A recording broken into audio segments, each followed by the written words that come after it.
Ever get that feeling, like when you have a thought that's just so vivid or an intention that feels so strong that it's almost like it has a weight of its own? Oh, yeah, absolutely. Like it's more than just something happening inside your head. Yeah. Well, what if that feeling, what if that wasn't just a trick of the mind? What if our thoughts, our will, could actually have a real impact out there in the world around us, like a hidden force? Now, that's a really fascinating question, isn't it? It really is. So welcome to the deep dive. You know how it works. Yeah. We take one idea One single idea. and we just unpack it, Just go deep. Explore all the different facets of it. All the different layers and nuances. Exactly.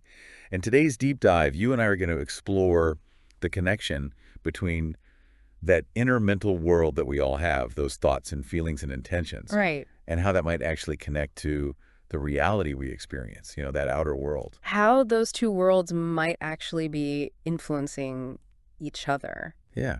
And we're going to do that by drawing on some really amazing historical perspectives and some scientific explorations that have looked at just this possibility. Yeah, people have been looking at this for a really long time, too. Yeah, and it right. really does kind of push the boundaries of what we typically think is possible. It does. It does. Like what we often consider the realm of, parapsychology or the occult. Yeah. But even the sources we're looking at today, they take a really interesting approach. They explore this idea that maybe thoughts and will are more than just, those fleeting events that happen inside our minds. Yeah, like they come and go and that's it. But what if there's more to it? Yeah, exactly. What if they're actually, as some have suggested, what they call plastic and organizing elements? So they have this potential to actually influence things, to shape things. Beyond just our own internal experience. Beyond that, yeah. Yeah. Out there in the world. And what I think is really cool about this is that this isn't just some, new age recent invention. This idea has been around for centuries. Right. It's not just something that, people are coming up with now. No. Think back, way back to the 16th and 17th centuries. Okay. We have those philosopher alchemists, Oh, yeah. Like Yeah. the figures shrouded in mystery. Exactly. Yeah. Like Vanini, Agrippa. Yeah. And one of my favorites, Van Helmont. Van Helmont. Very interesting character. Oh, so fascinating. Yeah. And they were already trying to wrap their heads around how things like amulets, those charms that people wear, and enchantments and spells. Yeah, like the power of symbols and rituals and things like that. How those things might actually work. Yeah. How could they possibly have an effect on the world? And some of them actually attributed the effects of these things, amulets and enchantments, to a kind of magnetism, they said, emitted by the will. So they were already connecting the will to some kind of force that could go out and affect things. So it's not just physical magnetism like we think of with magnets. They're talking about a magnetism of the will, something emanating from our intention. Exactly. A very subtle kind of force. And Van Helmont, he had some really, way ahead of his time ideas. This is, what, the 1600s? Yeah, the 1600s. Okay, so let's hear it. So he talked about this idea of a desire realized in the idea, okay?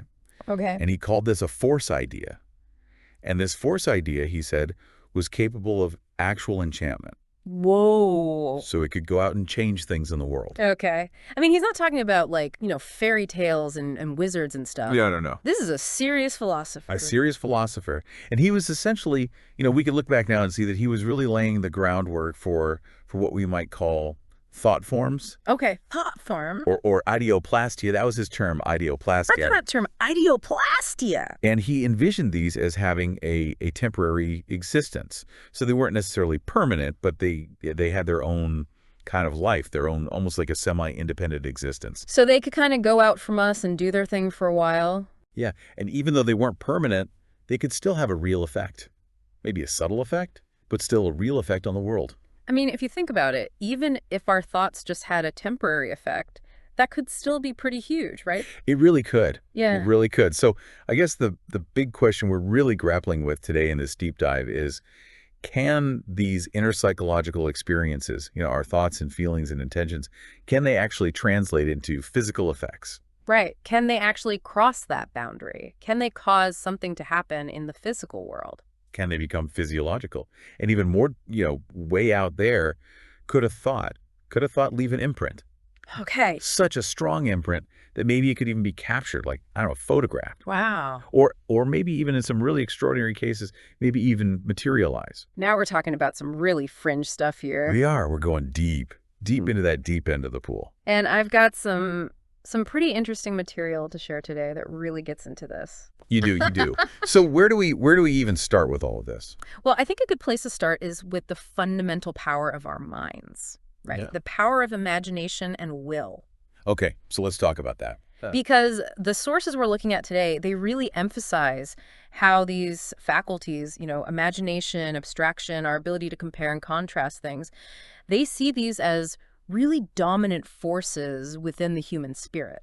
Like the engine of our creativity, driving invention, discovery, and all forms of genius. Yeah, and I think a lot of people would agree with that our imagination and our willpower are really powerful forces. Right. I mean, they shape who we are, how we see the world, what we do in the world. Absolutely. Yeah. But I think what's really interesting here, too, is that it's not just these big, conscious acts of creation that we're talking about. Right. There's this really fascinating idea of what they call consecutive images. Okay, consecutive images. And these are sensations that can actually linger or reappear vividly even after the original stimulus is gone. So not just like a fleeting afterimage, like if you stare at a light bulb. No. Way more than that. It's like, think about, have you ever heard of the example of Newton? Newton, as in Isaac Newton. Yeah, Isaac Newton. So the story goes, and it's pretty well documented, he reportedly had this ability to reproduce the afterimage of the sun. The sun. Like he could see the sun in his mind. Yeah, but weeks after he'd stopped looking at it. Wow. Weeks later. Weeks later, through sheer mental focus. So he was intentionally bringing back this image. Yeah, just through focus and concentration. That's wild. And another really good example of this is Professor Pouchet. Professor Pouchet. I'm probably mispronouncing his name, but who knows? That's right. He was studying microscopic cultures. Okay.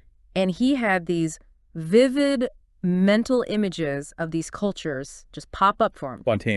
Spontaneously, yeah. Like he'd be walking down the street in Paris and these images would just superimpose themselves onto his view of the city. Wow. So it's like his mind was projecting these images out into the world. Yeah, like an augmented reality overlay almost. And these were detailed images. Incredibly detailed. In fact, the text actually says that they were so clear that you could theoretically trace them. So like they had a level of objective reality to them. It really seems like it. Yeah. That's pretty amazing. It's amazing. And it really, you think about it, it challenges that simple idea that these images are just, retinal. Like they're just stored in our eyes somehow. Like a photograph, like a physical photograph in our eyeballs. Right. But if they can persist, if they can revive themselves with such detail and vividness, after the original input's gone. Long after. It really suggests that something else is going on. Yeah. It's got to be happening in the brain. Yeah, a cerebral basis. So the brain is actively creating these experiences, not just passively recording them. Yeah, that's what Dr. Binet, who really explored this phenomenon. Right. That's what he said. He said this really challenges that purely retinal explanation. Okay, so the brain can create experiences that feel as real as external reality. Yes. So that starts to really blur the lines, doesn't it? It blurs those lines between what's out there and what's in here in a really fundamental way. And that takes us into some even more interesting territory, I think. Where are we going now? Well, we're going into the realm of hallucinations. Hallucinations. Yes. Okay, so those perceptions and experiences that people have that don't seem to have a physical basis in the world around them. Right. And there are different kinds of hallucinations. There are ones that arise spontaneously, and then there are ones that people can, to some extent, generate voluntarily. Okay. And it's interesting because, we all have ordinary memories, right? And our ordinary memories, they tend to be fainter than our original experiences, less detailed. They fade over time. They fade, exactly. But our sources talk about how individuals, especially individuals with really powerful imaginations, they often refer to these people as men of genius. Right.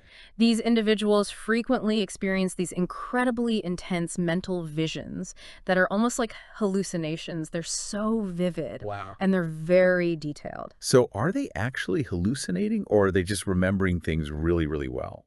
Well, that's a good question. And it's hard to say for sure, but the sources point to examples like famous writers Okay. like Charles Dickens Oh, wow. and Honoré de Balzac. Yeah, amazing writers. And these writers reportedly became so deeply immersed in their fictional worlds, in the worlds they were creating. They lived in those worlds. They lived in those worlds, that their characters would actually appear to them as if they were real people. No way. Like standing right there in front of them? As real as you and I.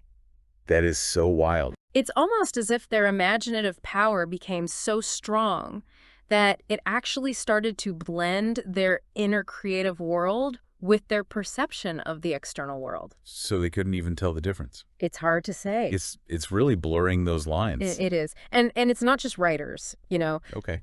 There's this really interesting anecdote about a portrait painter. A portrait painter, okay. And this is mentioned by Brière de Beaumont, who wrote about hallucinations. Okay.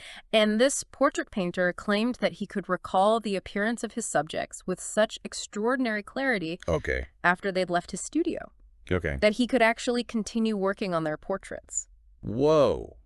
Hmm. So even though they were gone, he could still see their faces. He could still see their faces, and he even said that sometimes he perceived their likeness more vividly in his mind's eye than when they were physically present. Than when they were actually sitting there for Sitting long. right there. That is so crazy. What does that even mean? Like, does that mean, are these images, these mental images, are they actually real in some way? Well, that's the question, isn't it? Yeah. I mean, it seems like for him they were. For him, they were. He was using them to do his work. Exactly. So it raises that question, you know, is the line between our internal experience and what we perceive as real, is it more fluid than we think? Than we normally assume. I mean, we normally assume. I mean, it kind of seems like it might be. Mhm. And I guess that kind of lays the groundwork for understanding how maybe thoughts could potentially influence the external world.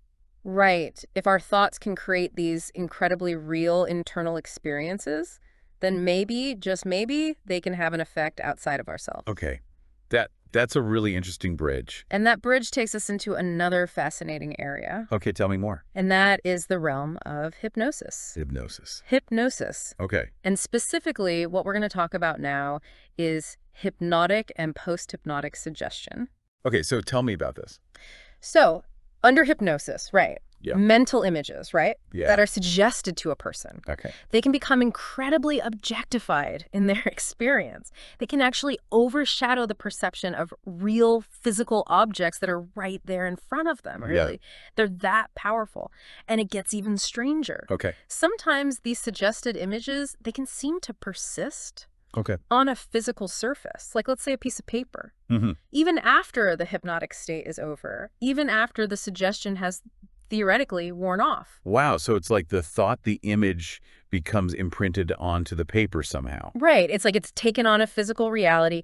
And the experiments described in the sources, they really highlight how real this feels to the person. Okay, so tell me about these experiments. So, for example, let's say you hypnotize someone, right? Okay. And you tell them, you see a picture of a cat on this piece of paper. Okay. Right? And then you take that piece of paper and you mix it up with a bunch of other blank pieces of paper. Yeah. And you ask the person, can you still see the cat? Okay. And often they can. They can pick out the piece of paper with the cat on it.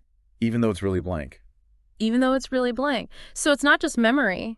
Right. They're genuinely perceiving something. Like it's actually there. Like it's actually there. That is so strange. And it gets even more bizarre. Because it's not just static. It's not just a subjective experience. These images, they seem to follow some of the laws of physics. The laws of physics. The laws of physics. So, for example, let's say you take that piece of paper with the imaginary cat on it. Okay. And you turn it upside down. Okay. The person will often report that the cat they see is also upside down. Wow. Or let's say you hold a prism up in front of their eyes. Like a glass prism. Like a glass prism, yeah. Yeah. They might report seeing two cats. Like a double image. Just like a double image. Exactly like you would with a real object. So it's like their brain is processing this imaginary image. As if it were real. As if it were real. Wow. And they've even done experiments with binoculars. And they can make the imaginary image appear closer or farther away. So it really is like they're interacting with a real object, Mhm. but it's just not there physically. Right. And sometimes they can even see reflections of these images in mirrors. Really? Yeah. Wow. That is so wild. So it really reinforces this idea that these hallucinations, they have a kind of objective quality to them. It's Yeah. not just in their heads. It's like it's actually interacting with the physical world somehow. Wow. And it's not just limited to visual experiences. Okay. There's a researcher, Dr. Perrineau, Fair enough. and he found that color hallucinations can actually produce chromatic contrast effects, Chromatic contrast effects. which are similar to the effects you get from real colors. Really? So like if you're looking at a red object, for example, and then you look away, you see a greenish after image. Exactly. And these hallucinatory colors can produce the same kind of after images. So it's like the brain is reacting to these imaginary colors as if they were real. Exactly. And sometimes even more intensely than real colors. Wow. I mean, this is really blurring the lines between imagination and reality. It is. Yeah. And we even have physiological evidence for this. Physiological. Physiological, like changes in the body. Wow. Dr. Ferrer, he did some experiments with patients who are in a state of catalepsy. Catalepsy. So this is a state where the body becomes very rigid and unresponsive. Okay. And he observed that their pupils would dilate and contract Okay. in response to imagined moving objects. Imagine. Like he would tell them to imagine birds flying. Okay. And their pupils would react as if they were actually seeing the birds. Wow. So it's not just the brain. That's the body, too. That's the body, too. It's like the whole system is responding to these imaginary stimuli. Exactly. And this is all happening under hypnosis. Right. So you got to wonder, Yeah. if the mind under hypnosis can create these seemingly objective realities, Right. these things that seem real, even though they're not physically there, could those thought forms that sensitives report seeing, could those be another manifestation of this ability? It's a very good question. Like, maybe this is happening outside of hypnosis, too, in certain people. Maybe it's just a more natural, spontaneous form of this hypnotic process. Exactly. Yeah, yeah. That's really interesting. And that takes us to the realm of, well, what are thought forms? Right. Let's talk about thought forms. Let's talk about thought forms. Okay. So this is where we get into, the more unconventional side of things. But it's still fascinating, right? Oh, yeah.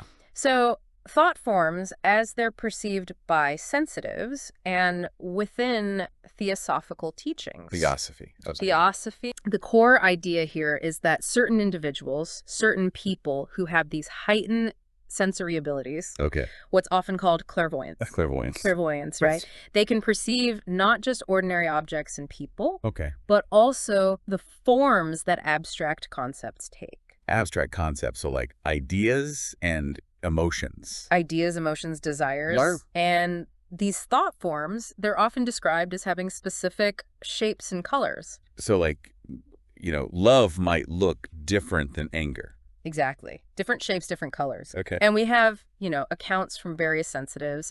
One of the most interesting ones is Maria Rain. Maria Ring. She was a clairvoyant somnambulist, A somnambulist. a sleepwalker. Okay. And while she was sleepwalking, she claimed to be able to see inside her own body. Inside her own body. Inside her own body. Like she could see her organs and her bones and everything. Wow. And even more remarkable, she could also see the thoughts of her hypnotizer. The thoughts of her hypnotizer. As images, as radiant images within his brain. So she's seeing his thoughts as actual images. As actual images. And what's really interesting is that he corroborated some of this.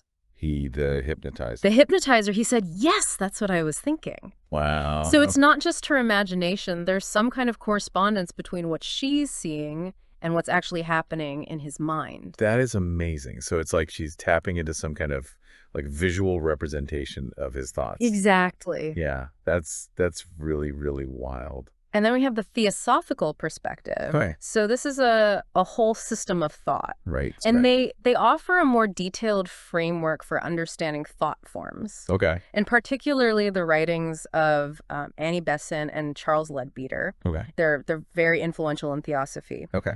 And they propose that every thought we have, it generates vibrations. Vibrations Okay. within what they call the substance of the mental body. The substance of the mental body.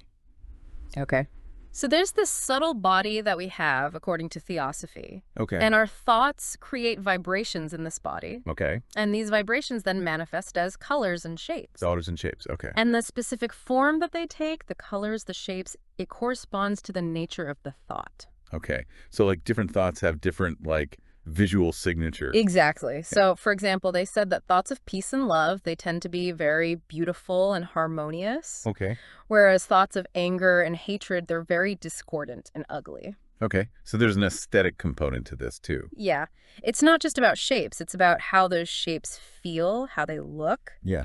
And they also said that our personal thoughts, they tend to linger around us. So they don't just disappear. They don't just disappear. They Right. kind of hang around. And can they affect us, those lingering thoughts? They can affect us. They can influence our subsequent thoughts and actions. Yeah. So it's like we're surrounded by this cloud of our own thoughts. Oh, okay. And then they also talked about how feelings manifest as specific forms. Feelings. Okay, so like emotion? Emotions, yeah. Okay. So, for example, they said that greed and ambition, Okay. they often manifest as these twisted, distorted shapes. Okay. And they said that the process of problem solving, Okay. it can generate these intricate spiraling filaments. Wow. Okay. And then emotions that are directed towards other people, Okay. they take on these dynamic, almost projectile-like forms. So like if I'm angry at you, my anger might actually take on a shape and kind of shoot towards you. That's the idea. Whoa, wait. And they gave specific examples, like anger is often seen as flashes of lightning, Okay. and fear is often seen as these muddy, indistinct jets of color. Wow. So it's like a whole visual language of the mind that we're talking about. Exactly. Yeah. And you know, it's not just theosophists who have talked about this. There was a sensitive named E.A. Quinton, Quitter. and he also observed thought forms. Okay. And he categorized them in a similar way. Okay. He said there are thought forms that resemble personalities. Oh. There are thought forms that resemble objects. Okay. And then there are thought forms that have these special, unique forms. Okay. And he also noted that peace and serenity were beautiful and anger was repulsive. Okay, so that tracks with what the theosophists were saying. Right. There's some agreement there. And interestingly, he also described greed as having these claw-like shapes. Claw-like shapes. Claw-like shapes. Wow, that's really interesting. Which is very similar to how the theosophists described greed and similar negative desires. So you've got these two different, like, schools of thought. Yeah. Or perspectives, I guess, on thought forms. And they're coming to some of the same conclusions. Yeah, there's some real overlap there. Some real overlap. And, you know, when it comes to these more abstract thought forms, the evidence is largely based on these testimonies from sensitives. Right. But when we talk about thought forms that represent concrete things, like actual objects or people. We actually start to find some really intriguing, albeit controversial, support in the realm of early photography. Photography. So this is where we get into the idea of, like, thought photography. Thought photography. Okay. Yeah. The idea that you can capture a thought on film. Exactly. And there were some early pioneers who tried to do this. Okay. One of the most famous ones was Commander Dargett. Commander Dargett. Back in 1896. 1896. Okay. He claimed to have captured the image of a bottle on a photographic plate. Okay. Just by focusing his thoughts on it. Just by thinking about it really hard. Really hard. And he said it gave him a headache. Oh, wow. So it was a real mental effort. Yeah. And then there's this really bizarre story. So in a later experiment, he's trying to photograph another bottle. Okay. And on the developed plate, they see a faint image of the bottle. Okay. But they also see a clear image of a woman. A woman. A woman. And neither Dargett nor his friend recognized this woman. So who was she? Well, later, this image was attributed to a spirit entity. A spirit entity. A spirit entity named Sophia. Okay. Communicating through a medium. Okay. And she said that this was her attempt to photograph herself. Wow. With the help of other spirits. So right from the beginning, we've got this blurring of the lines between thought photography and spirit photography. Exactly. Is it the thought of the experimenter or is it a spirit? That's a really, really interesting question. And then we have other researchers who tried this. Okay. There was an American researcher named Rogers. Rogers. Okay. And he claimed to have captured images of everyday objects. Okay. Like a coin and a postage stamp. Just by thinking about them. Just by thinking about them. And he had some accidental successes at first. Okay. But then he started doing it intentionally. Wow. So he was really able to control this ability. And he even replicated these results in front of a committee of skeptical doctors. So they were witnesses. There were witnesses. That's pretty amazing. And then we have Colonel Albert de Rochas. Okay. He was a big name in psychical research. Okay. And he had an interesting experience with the famous medium Eusapia. Guys, see you in another podcast. Don't forget to subscribe to our channel.